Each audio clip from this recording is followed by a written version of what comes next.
There is a truth behind music that those of us who perform it sometimes find hard to swallow. It is, in fact, based on mathematics. Don Lewis loved music from the time he was a child, but he majored in electronics engineering at the former Tuskegee Institute before going into the Air Force as a nuclear weapons specialist. But when he got out, he answered his musical call. Everybody had their own idea what their synthesizer should sound like. He wanted to find a way to combine all the sounds made by individual synthesizers. He began in 1974. 3 years later, Leo, the live electronic orchestra, was born.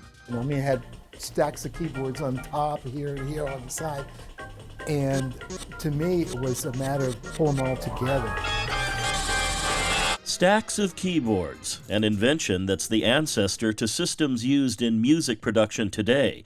And you can see it at the Museum of Making Music in Carlsbad. It was through the Museum of Making Music that I was introduced to Don Lewis. And it didn't take me too long after getting to know Don that I said, well, this might be the story I always thought needed to be told, because Don was the missing link, the personification of this technology. Carlsbad's Ned Augustenborg is the producer, director, and editor of the documentary Don Lewis and the Live Electronic Orchestra. It shows you his place in the development of electronic music. His whole concept was to be a live electronic orchestra. Julie and Don Lewis were married for almost 45 years until Don's death late last year.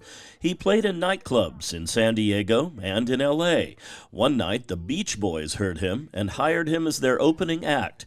He did a lot of studio session work with the likes of Quincy Jones, Marvin Hamlish, and Michael Jackson. But his passion was live performing. Julie says Don was at his happiest when sharing music with an audience using his remarkable invention. It's the way he thought, it's who he was. It was his manner of art.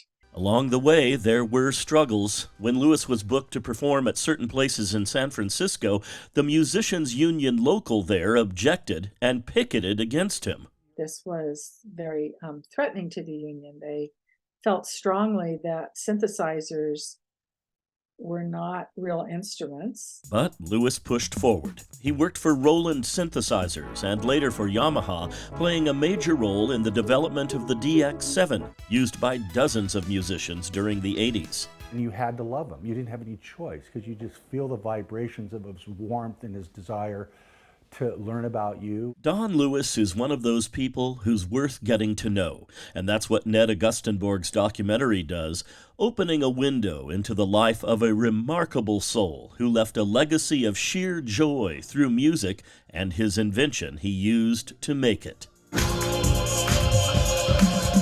I want to pass that baton to as many people as I possibly can. And that gives me great hope. John Carroll, KPBS News.